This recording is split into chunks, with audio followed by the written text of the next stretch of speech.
the key thing is that we need to take everyone with us, because we're not there to just create changes for the sake of the changes. We need to be able to communicate how this is going to benefit each and every one of the people working in that organization. Welcome to the Agile Digital Transformation Podcast, where we explore different aspects of digital transformation and digital experience with your host, Tim Butera, Content and Community Manager at AgileDrop. Hello, everyone. Thanks for tuning in.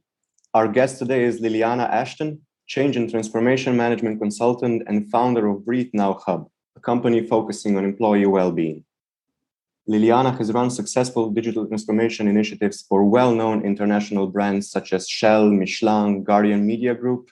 And in this episode, she'll tell us more about the key lessons that she's learned throughout her work there. We'll also be talking about the most recent stretch of digital transformation, where all the latest disruptions have made corporate wellness and employee well-being particularly important business areas.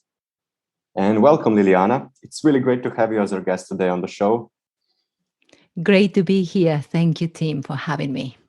So, as I just mentioned, you've basically led digital transformation initiatives for quite a few brands that I think all of our listeners will know, so really big brands, so to speak. And I want to start off by asking you if there were any digital transformation challenges that were common to all of these different companies, and how do these challenges compare to the challenges that smaller brands are having with digital transformation? Fantastic question. Thank you, Tim. Well, let's say, in my opinion, the roots of the challenges of digital transformation in all organizations, big and small, are not new ones. In fact, as an introduction to my published academic research titled Ambidextrous Organizations and the Role of Change Agent, I've quoted a wonderful piece from Machiavelli in his book, The Prince. And that reads, "There is no more delicate matter to take in hand, no more dangerous to conduct, no more doubtful in its success than to set up as a leader in the introduction of changes." And this was written in 1513. So as you can see, this is not something totally new, but yet more into the modern days of digital transformation. And in answer to your question, I see three key challenges here. Of course, there are many sub-challenges and many others that we can include to this, but I've put it into three main ones from my own experience. The first one is to do with organizational culture and the resistance to change. These can be translated into the well-known challenges of departmental silos within organizations and even across different countries and cultures where these multinationals operate. In fact, according to McKinsey, 70% of digital transformation projects fail due to resistance from employees themselves. So this is what McKinsey research have shown. The second key challenge for digital transformations, in my opinion, is the lack of clarity and the lack of flexibility in the digital transformation budget. That means setting up a rigid and limited budget for building successful digital transformation processes. And that these can be really the key challenge that could, in many cases, fail a digital transformation project. And the third, the last but not least in my three challenges, is the agility challenge. So basically, agile transformation is at the heart of the digitalization, and the scaling is so important for any successful transformation, particularly in large enterprises. I also saw that studies reveal that 68% of companies that identified agility as one of their most important initiatives for the successful digital transformation are the ones that actually have succeeded. However, becoming agile before embarking upon a digital transformation project, it's quite challenging. And this is why it's my challenge number 3. So yes, those are the 3 challenges that I can identify from my opinion. So resistance to change, lack of clarity, and the difficulty of successfully implementing agility. Exactly right. And how did you approach solving these challenges throughout your work with the big brands that we mentioned earlier? Were the solutions that you discovered unique to each particular brand or challenge, or were you able to leverage similar or even the same strategies for several of these companies? Like with families being their own little world, in companies, I found through my work that they also have their own nuances and their own way of operating. But overall, I think that if we follow key rules of implementing digital transformations, we won't go too far wrong.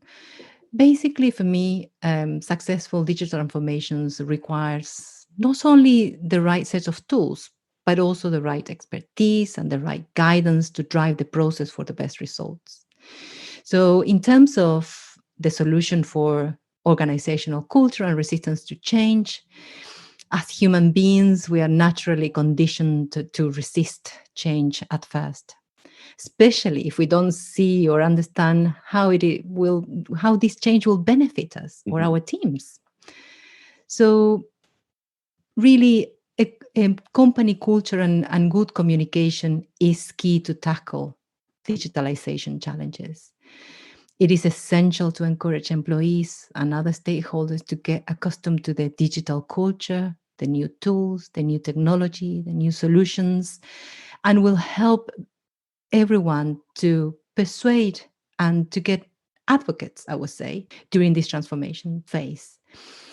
Also, I think that as part of this organizational culture and resistance to change, there is one strategy that I have implemented across all of my digital transformation projects. And this is, I think, is quite unique because it's something that is very close to my heart.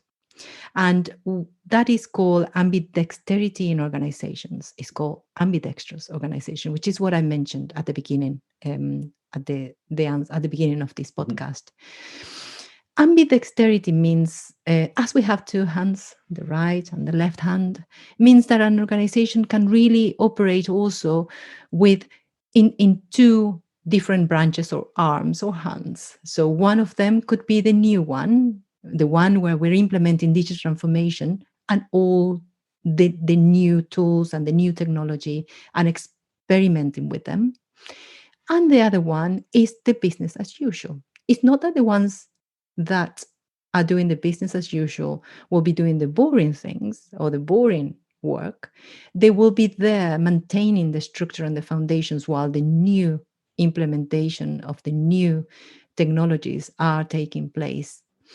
And the way ambidexterity works so well, and it has worked for me in big and also medium and smaller digital transformation projects, is that I implement all of the new tools in one work stream that then slowly starts to get intertwined and mixed with the old in a very controlled and tested way. So this is similar to the agile way of working. So we are introducing smaller changes in smaller iterations, and we keep testing and going forward and advancing with the new implementations of new elements. So this is in a bigger scale, and also taking into account organizational culture and resistance to change is then lessened within this organization.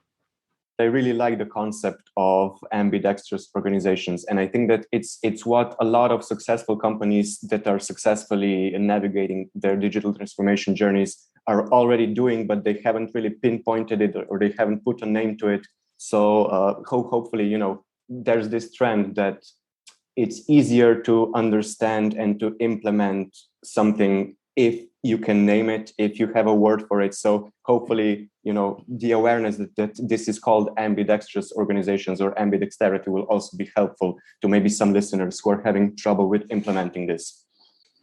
Wonderful. Yes. In fact, I just thought I shall mention exactly, or I shall define this concept that is so wonderful and has served me so well over my projects. And I'm just going to read it out of my own research paper. organizational ambidexterity refers to an organization's ability to use a dual strategy approach of exploration and exploitation. So, in essence, ambidextrous organization is one of the abilities to equally and efficiently serve today's customer demands while simultaneously being proactive to implement innovation. So, it's really wonderful to be able to implement this strategy in digital transformation projects. That was a really great quote. I'm glad you read it out loud. I like the pairing of exploration and exploitation. It basically covers both sides of ambidexterity. So yeah, thank you for reading that. Can we now maybe focus on one of the projects that you ran in greater detail? You can pick whichever you find to be the most interesting to discuss here, or whichever was most impactful. But can we talk more specifically about the specific challenges, solutions, and outcomes of the project? Maybe one that really exemplifies both the challenges of digital transformation, but also the great return on investment of doing it the right way. Yes, of course. Actually, one of the projects that I've enjoyed the most is for a holiday company. It's a big holiday company. It's called Eurocamp. It's very well known here in the UK. Started in the 80s to make camping more basically better known in the Volvo driving at the time families in the UK going into Europe, and then it became much more well known, a little bit more higher standard, and it started to become a really big business. This company went through an amazing digital transformation, and I was lucky enough to be asked to lead it. Basically, it was a holiday company that was based, was marketing all of its products through a brochure. So it was print brochure where, and they wanted to initially renew the implementation of their content management system. So it was a replatforming project to start with. So we started with the replatforming of some of the websites. They had about 20 websites with different products and different brands. But then this became such a successful transformation in the way they started to work with technology that we reviewed our initial operational replatforming project, and we started a full digital transformation. In essence, what we did was to create, at the very heart of all of this was the company embraced an agile way of working. I still prepare some of the timelines related to a waterfall plan because that was needed for some budgeting, and not rigid budgeting, but budgeting to have an idea of what do we need to make this happen. The agile part of the project had a flexible architecture, and it was aligned to creating releases. These releases were constantly being monitored and reassessed because alongside the technology that was being renewed, there were also the ways of selling these holidays, the way we would retrain the sales team at the end of the phone, the way we retrain the customer service team and the marketing team and the e-commerce team. So this flexible architecture also allowed us to create these microservices and open APIs. So it really created extensible architecture to manage a diversity of technologies and also at the same time reduce costs. We had agile teams, both onshore and offshore, and we really utilized the knowledge of both. And we had a dedicated release management function as well. So that was also a key to the success. But in terms of ROI, and okay, this is all about agile, but what happened in the company? Basically, when we started this process, the company was turning over online around 30 million. But by the time we deliver the full digital transformation project, the whole company has changed from measuring the way the e-commerce and the ROI was measured was changed. We were looking at how to make changes depending on how the interactions with the customers on the different touch points were perceived and were checked every week. Basically, the overall result in less than 20 months is from a 30 million turnover online to an 80 million turnover online. And the company was then acquired by a bigger conglomerate of holiday companies, and then after that by venture capitalists, because of the success of this digital transformation project. So for me, that is still, and the reason why it was I think is the one that I enjoyed the most, is because we started very small and it became something that the whole company was part of, aware of.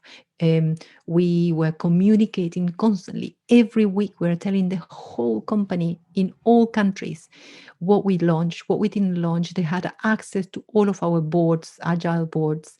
They were part of it. We weren't just a team tucked up somewhere else and then all of a sudden coming up with, ta-da, here is your new technology, you need to use it. So it was one successful and enjoyable project that I've been involved with. Yeah, and that's definitely a crucial part. And it goes back to one of the key challenges that you pinpointed at the beginning, right? It's lack of transparency and lack of clarity as to the benefits and the development, the progress of the digital transformation initiatives and how they fit into the broader company strategy. And if you're able to get that, as you just showcased now, you can much more easily get the whole company on board. Even in the case of a large global, maybe distributed company, it's still, you need that. You need to let everybody in on what you're doing. You need to allow them to get on the same page as you, if you want them to be on the same page as you, basically.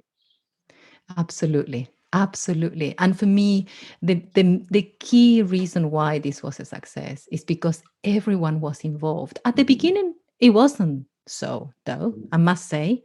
It wasn't plain sailing all the way along. And this is what we need to also say. If anyone is going into a digital transformation project thinking that everyone will be really happy, open arms, and saying, yes, come and bring us your new technology and your new way of working, that is not what happens. But you need, the key thing is that we need to take everyone with us, because we're not there to just create changes for the sake of the changes. We need to be able to communicate how this is going to benefit each and every one of the people working in that organization, because everyone that is working in that organization in one way or another, they're all really wishing for the success of that company, because that in turn will mean the success of them as individuals in their professional lives. So it's about communication. It's about explaining why and how to take people with you into this new reality. This was another great example of how vital the people aspect is to the digital transformation and how it really goes hand in hand with the technology aspect.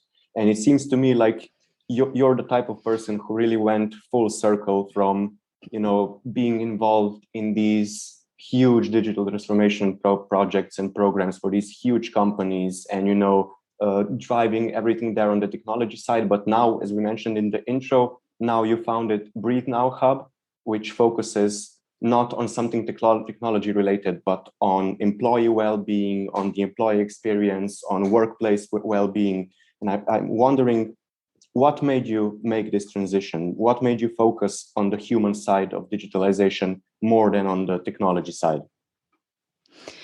Actually, I think it was my experience of seeing how the best projects that I've led flourish due to the way I've actually engaged with my teams.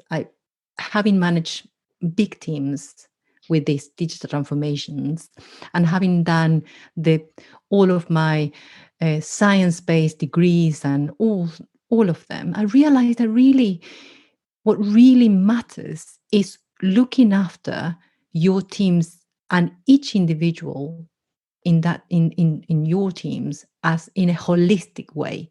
So this person that is working with you and delivering their own work in the best possible way, this person also has a life that has to work around this project, particularly now that our reality of work have changed.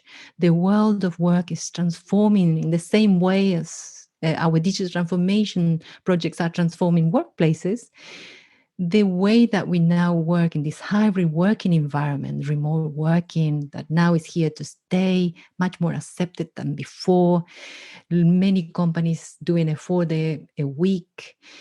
All of these really needs and must take into account a greater employee trust and engagement and autonomy. And with that engagement and autonomy, we also need to look after their well-being as people, mental and also health, overall well-being.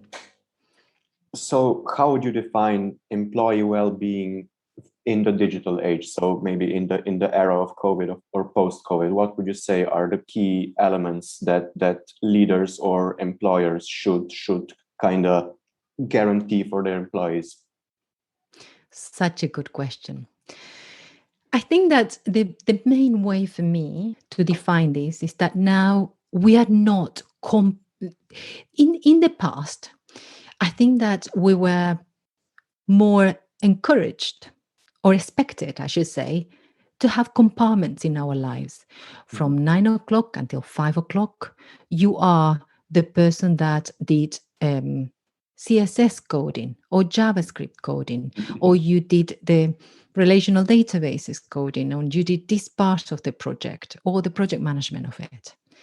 6 o'clock or 5 o'clock came and you went home and you were that person that you are at home. Right now, I think that everyone is much more aware of this person being a person that has a family around them, a person that has to juggle so much like we all do, to perform at their best, to be really proud of their job and to be proud of the project that they're part of.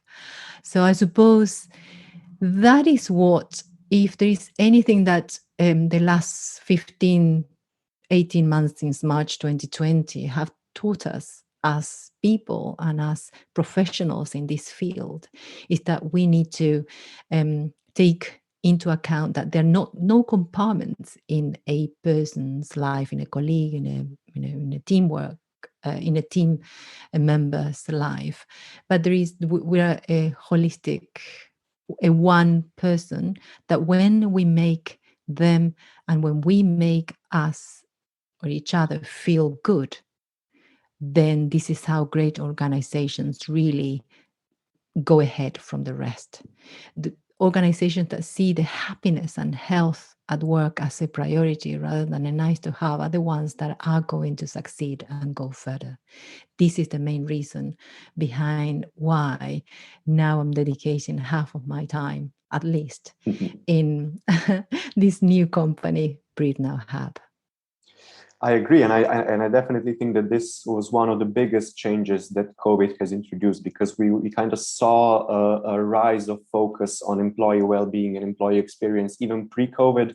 But then when COVID hit, and we were kind of confined to remote work and to having our work-life balance disrupted, because the compartment that you talked about earlier, they had their positive and their negative sides, because now some people had the problem of, because of these boundaries being eliminated, they would just have no work-life balance and they would just continue working indefinitely practically. So I think that really COVID, if there's one good thing COVID has done, is that it has made us rethink how we treat the employee experience and how we approach it, and also not just how we as individuals or as employees view it, but how leaders and leadership and CXO positions view it. And obviously, this is reflected in the change in your transition to Breathe Now, to founding this. Yes. Yes, I totally agree. And I think it was a real inspiration for me to see when I started in during lockdown. Mhm. I've decided to invite some of my colleagues from different companies that I've done some consultancy and management consultancy work. And I reintroduced myself as, yes, I'm your management consultant, change and transformation management consultant, but now I'm actually offering you to to join my breathwork classes. I'd like to take you through this little journey, half an hour a week, or at the beginning of the week, or at the end of the week, to create this healthy bridge between work life and home life, even though you are in your house, but at that time.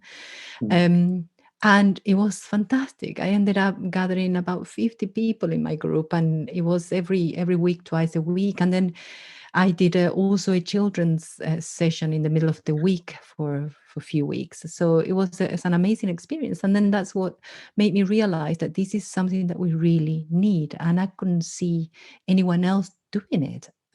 So I thought, yes, I should do it. I should really gather a hub of practitioners that are interested in working with companies and corporates and bring this practice to their desks so they don't feel that they have to go to a place, they have to take time to drive or walk or to that place. They can just use their own breath and start to tap into their own creativity, intuition, maybe find some focus, maybe find some calmness.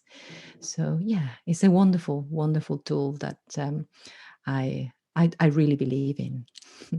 Yeah, because it's important to us, not only as employees, but first as human beings. And I think that this is the great shift that you alluded to earlier with the focus now on employee well-being, not just meaning focus on the employee well-being while the employee is working for me, but focus on the employee's well-being, looking at the employee as an individual. How after they log off work, after they close Slack, after they say bye to their teammates virtually, how do they feel after that, and what can I do as a leader, as their employer, as the CEO, to make their experience, after work experience, better, even if just ever so slightly.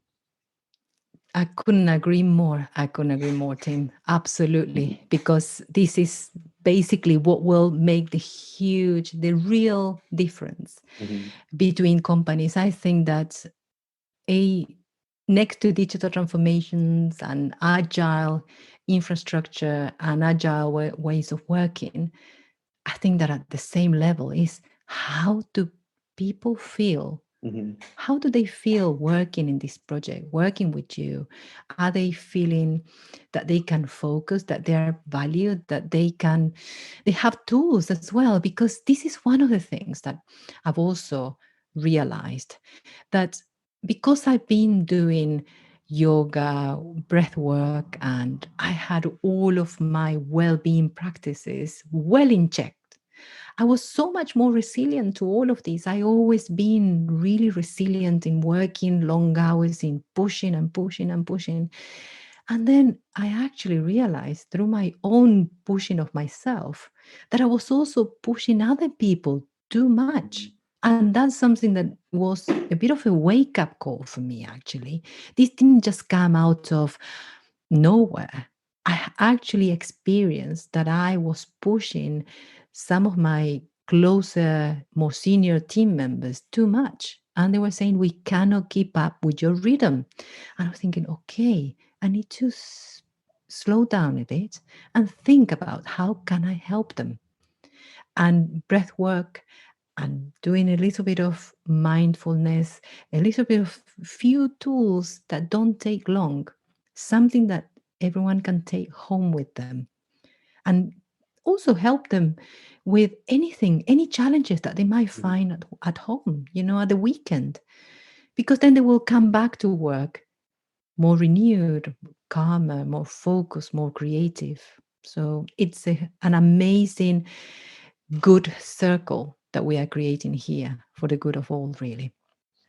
Yep, I definitely agree. I definitely think that focusing more on ourselves, more on our kind of innate needs and impulses will benefit us in all areas of our lives. So both in business as well as in our personal lives. And likewise for managers who take such great care of their teams and who really commit to providing a great experience for their teams. I think that those teams will be much better primed for success with digital transformation. I mean, we're already seeing it now, but I'm guessing that this is a trend that will only continue to be more pronounced. Absolutely. Totally agree. So I am so very happy to continue to now really ramp up these parts of my passion. So now my passions in work and life are divided. Are one and also divided into digital transformation, project management, program management, and also breath work and well-being for employees. So I'm finding it really exciting, really good to transform myself into this new kind of person and offering these things as well. So they say the only thing that is constant, the only constant in life is change. So I am really happy to be embracing this transformational change in my own self as well.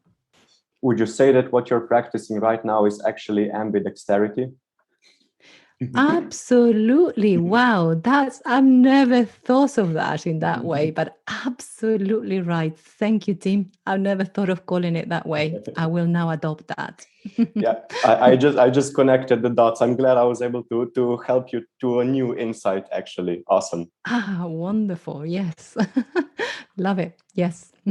Great. This has been a fascinating discussion, Liliana. I really enjoyed it. Just before we wrap it up, if our listeners wanted to reach out to you or learn more about you, how can they reach you? I think that the easiest way is to go to LinkedIn. And in there, I'm posting loads of new things and practices, and you will see things around Breathe Now Hub and also what I do as digital transformation and change and transformation management consultant. So all my information is there. So please come and visit me. I'm really happy to have a chat with whatever I can help. Awesome. Thanks again for joining me today, Liliana. As I said, it's been a pleasure speaking with you. And yes, and with you, thank you for having me in this podcast. Thank you. Really happy to be part of it. Well, to our listeners, that's all for this episode. Have a great day, everyone, and stay safe. Thanks for tuning in. If you'd like to check out our other episodes, you can find all of them at agiledrop.com/podcast, as well as on all the most popular podcasting platforms. Make sure to subscribe so you don't miss any new episodes, and don't forget to share the podcast with your friends and colleagues.